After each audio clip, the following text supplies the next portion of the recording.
Okay, so the question is, how do you determine caloric intake in the first place? Which is a strange one for strongmen, because we could use all the online calculators we want. So we sort of are off of whatever they were trying to calculate. Calories are really overrated. They're a good tool to use as guidance. You never get away from calories in, calories out to gain weight, lose weight. Anyone here who's saying, I can't gain weight, what's your tip? It's just eat more. And anyone who wants to lose weight who's not losing weight, it's eat less. And it's as simple as that. But once you get a general baseline, you get your general awareness of where you're at, then you just have to start using the scale. And the scale is going to tell you you're eating too much, too little, and that's it. So for me, it's 5,500 calories a day, and I know that that keeps me at the body weight that I want to be at.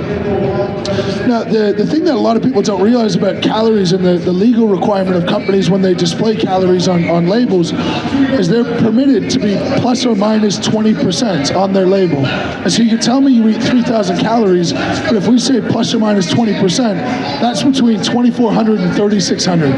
And with 3,500 calories being a pound, you could be plus or minus 2 pounds a week, even if you think you're following the perfect thing, which is ultimately why the scale is going to tell you what you need to know.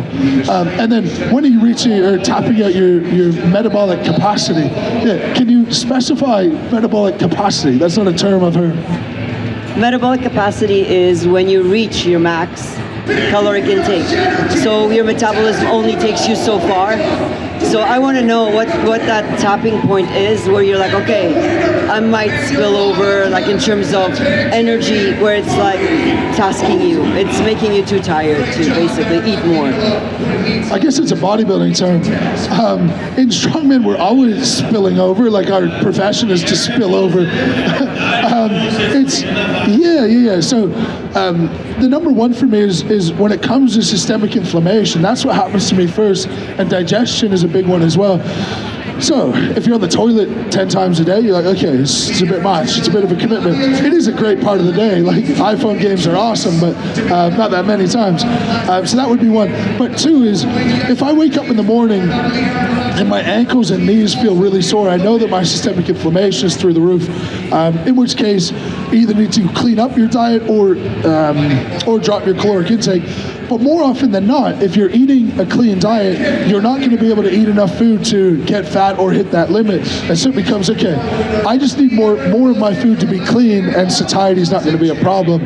I don't believe one person ever who's told me that they've eaten too much chicken and rice and that's why they're overweight. And I don't measure my food out properly, but it's all super clean. No one can do that. It's impossible, 100%. So for me, that's what it is. I know that I'm eating too dirty if I wake up in the morning and I'm sore when I walk. And it's really as simple as that. We don't have to dial in our nutrition as much as bodybuilders in terms of monitoring how we look. And that, to me, that's the best part of the sport. When I turn up to the Arnold, every year, it's so funny.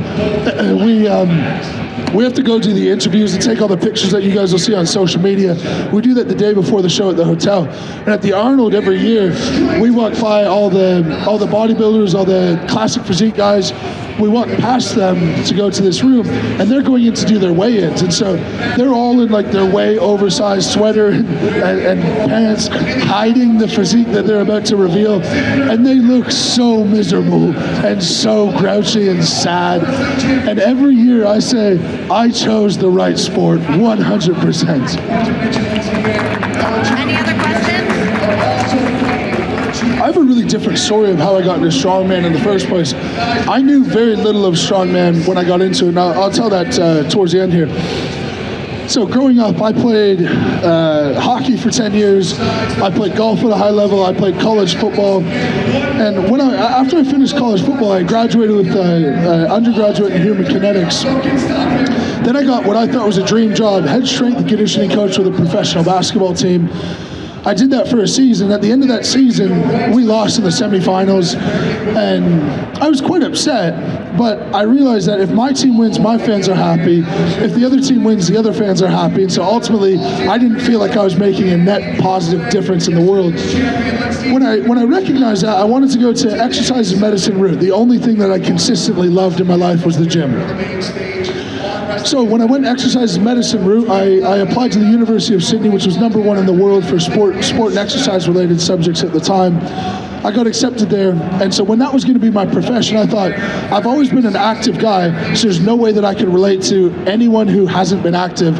And the best way that I thought I could relate to them is by saying, I'm going to get as lean as I can, as aerobically fit as I can, as strong as I can, and work myself around all these qualities that I can say, okay, I know I've been fit, but I understand how uncomfortable it is to get aerobically fit or strong or lighter. So I started with bodybuilding, and I did a men's physique show. That was about 7 years ago. I'm 330 pounds right now. I stepped on stage at 195 pounds. There's pictures on social media of this. It's very different. I came 11th out of 12 in a natural local men's physique show. It's not for me. Strongman joints and bodybuilding joints are the same, but that was the weight loss component.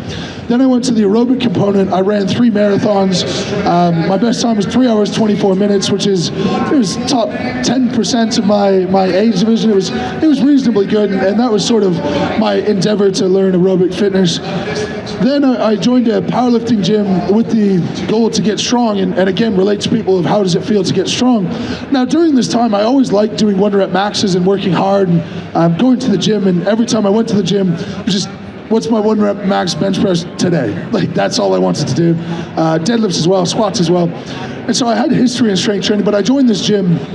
I thought I'm going to compete in powerlifting just to put a number out there and get strong, and ultimately that's all I was trying to do. I went and I did a local show, my first local powerlifting meet. I won the state championship with a broken hand. I broke it the morning of the show, which is a different story altogether. Then I won the national championship. Then I realized how boring powerlifting was. Some guys were egging me into doing strongman, which I didn't know what it was. So I got started into strongman, continuing this endeavor of what does it feel like to get strong. I then won a couple of local shows down in Australia while I was doing my master's. I won those shows. I pulled a 1,050 pound deadlift, and then I was ready to retire, and I was going to do triathlons when I opened my business and moved back to Canada.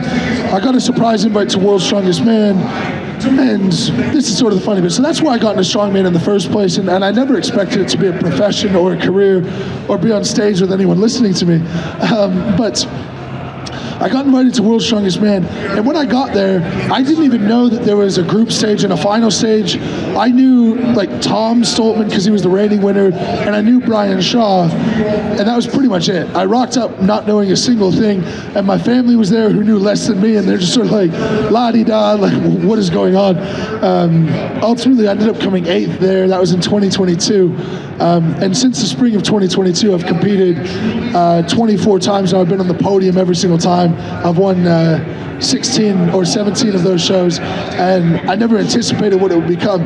But I think that really helps me competition-wise, because I don't approach competition with like, this is my life's purpose. I believe my life's purpose is to try to help people feel comfortable in the gym, feel welcome in the gym, empower them to be the healthiest version of themselves. I think that solves so many economic problems, health problems, mental health, physical health problems in the world.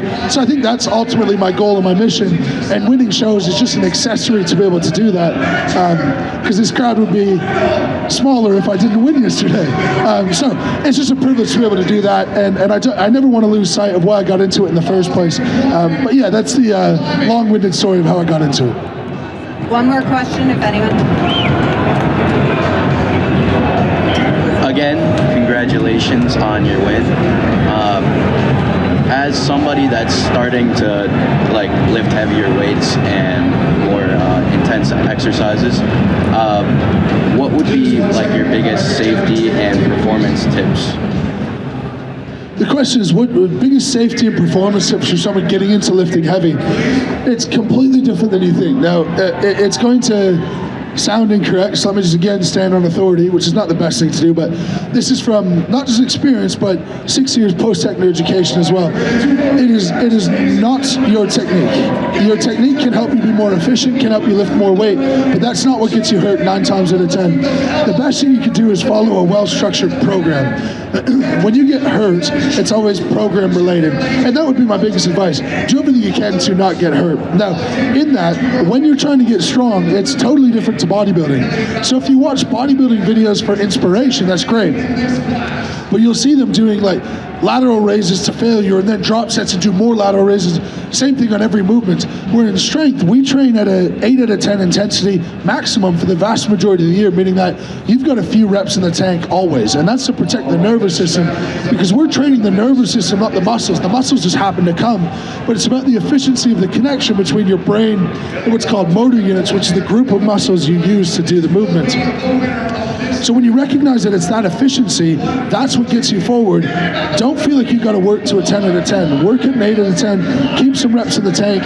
And the thing that every single young person, especially men, get wrong, every 6 weeks, you need to take a week to chill out. Cut the load in half. Let your system recover. Let your soft tissue catch up to your active tissue, because your muscles have blood supplies. They can adapt really well and they can recover quite well. Your soft tissue doesn't have blood supply near the same. So the way that it gets replenished is through contraction and relaxation, and it squishes fluid in and out like a sponge.